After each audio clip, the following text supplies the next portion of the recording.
वक्त कभी रुकता नहीं, तो चले वक्त के साथ। देश और दुनिया की सच्ची खबरों के लिए देखते रहें हर वक्त टाइम्स नेशन 24। इजरायली संसद द्वारा जहां फिलिस्तीनी कैदियों को फांसी दिए जाने के कानून को पारित किए जाने और इसके अलावा इजराइल की बर्बरियत और रोज फिलिस्तीन और गजा पर हमले की मजम्मत करते हुए सोशलिस्ट पार्टी ऑफ इंडिया ने धरना और प्रदर्शन किया। इसराइल द्वारा गजा और लेबनान पर जंगबंदी के बावजूद मुसलसल हमले करने की कड़े शब्दों में निंदा करते हुए लखनऊ में सोशलिस्ट पार्टी इंडिया ने विरोध प्रदर्शन करते हुए इन हमलों को फौरी तौर पर बंद करने का पुरजोर मुतालबा किया। इस अवसर पर विरोध प्रदर्शन कर रहे सोशलिस्ट पार्टी इंडिया के लीडरान व अरकान ने गजा के पीड़ितों के लिए राहत सामग्री ले जा रहे बहरी बेड़ों को रोकने और स्वयं सेवकों को गिरफ्तार करके उन्हें शारीरिक पीड़ा देने अथवा गजा के कैदियों के साथ अमानवीय सलूक करने की कड़े शब्दों में निंदा की। इस अवसर पर प्रदर्शनकारियों ने इसराइल और अमेरिका के विरुद्ध नारे भी बुलंद किए, जबकि विरोध प्रदर्शन कर रहे प्रदर्शनकारियों ने ऐसे प्ले कार्ड्स भी उठा रखे थे जिन पर फिलिस्तीन की हिमायत में फिलिस्तीन से इजहार यकजहती, जंग को जायज ठहराना बंद करो और फिलिस्तीन को आजाद मुल्क का दर्जा दो जैसे नारे दर्ज थे।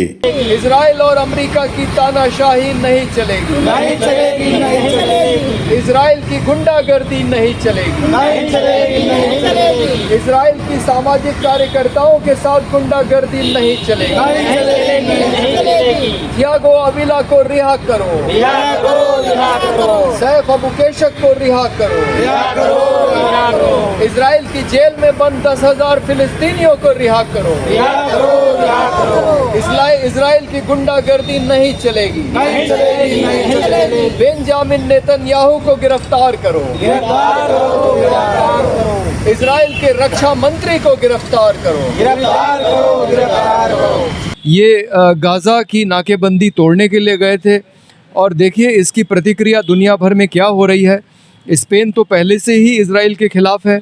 अब इटली की प्रधानमंत्री ने कह दिया है कि जो आदमी महिलाओं और बच्चों को मारता है उसके साथ मैं कोई संबंध नहीं रखूंगी, और इजराइल के साथ इटली के जितने भी समझौते थे सब उन्होंने रद्द कर दिए हैं।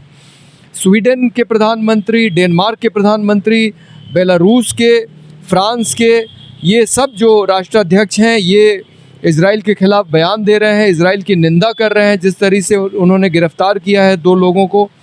और एक ऐसा माहौल बन रहा है जैसे कि दक्षिण अफ्रीका का एक समय में बहिष्कार किया था पूरी दुनिया में। हमें लग रहा है कि अब वो समय आ गया है। चीन ने नक्शे से इजराइल का नाम हटा दिया है, वहाँ पे फ़िलिस्तीन लिख दिया है अपने नक्शे पे। तो पूरी दुनिया में ऐसा माहौल बन रहा है कि इजराइल का सामूहिक बहिष्कार होगा। और दक्षिण अफ्रीका को जिस तरह से मजबूर किया गया था कि वो रंग भेद की नीति ख़त्म करे, इजराइल को मजबूर किया जाना चाहिए कि वो जो लगातार अत्याचार कर रहा है गाज़ा पे, फ़िलिस्तीनियों पे, वो बंद करे और फ़िलिस्तीन को एक आज़ाद मुल्क का दर्जा दे। धरती का जो नर्क है, जहन्नुम है, वो है इज़राइल। वहाँ पे ये प्रस्ताव पारित होना उन लोगों के लिए तो सामान्य होगा, लेकिन पूरे देश के लिए, पूरे जहान के लिए ये बहुत बुरी खबर है। और जिस तरह से उन्होंने लोगों को गिरफ़्तार करके सज़ा देने का प्रयास कर रहे हैं, ये उनकी नीति, उनकी रणनीति और उनकी नफ़रत दर्शाती है, जो पूरे वैश्विक रूप से बहुत ही बुरी है। विश्व को तोड़ने और विश्व को बर्बाद करने की उनकी नीतियाँ हैं।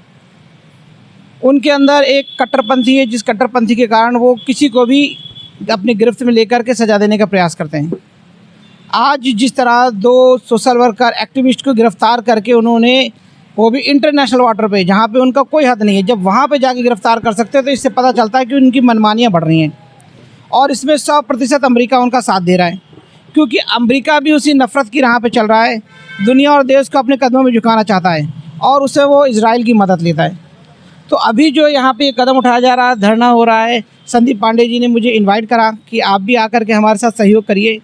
तो हमने इस मुद्दे को समझा, देखा और जाना कि इस तरह के जो हिंदुस्तान में जगह जगह अगर ऐसे मूवमेंट होंगे तो इसका असर पड़ेगा यूनाइटेड नेशन पर भी, क्योंकि यूनाइटेड नेशन भी अब तर्कहीन हो चुका है, वो नहीं सुन रहा है। उसका एक ही मकसद बचा है कि नफ़रतवाद फैलाओ, क्योंकि इजराइल से उनके कुछ ऐसे गहरे संबंध हैं, जैसे आपने एप्स्टीन फाइल के बारे में जाना होगा, तो अमेरिका के बहुत सारे रहस्य उनके पास है।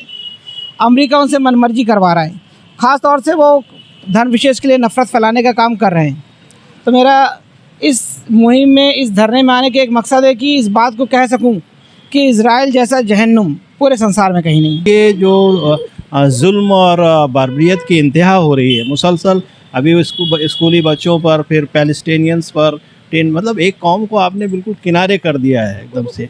तो उस विषय पे जो भी हो रहा है, चंद लोग हैं, आवाज़ हल्की ही है, लेकिन जाहिर है आवाज़ तो आवाज़ है और उसके खिलाफ जाना चाहिए। बमबारी जो है, देखिए आप सिविलियन एरियाज़ में आप बमबारी एयर स्ट्राइक्स करेंगे तो जाहिर है कि ये तो दुनिया के कानूनी व्यू पॉइंट से भी गलत है और उसमें कितने बेगुनाह मर जाते हैं, लेकिन वही तर्क देते हैं कि साहब हम तो आर्मी के बेसिस पे करते हैं, लाइक दैट, इस तरह की बातें करते हैं वो।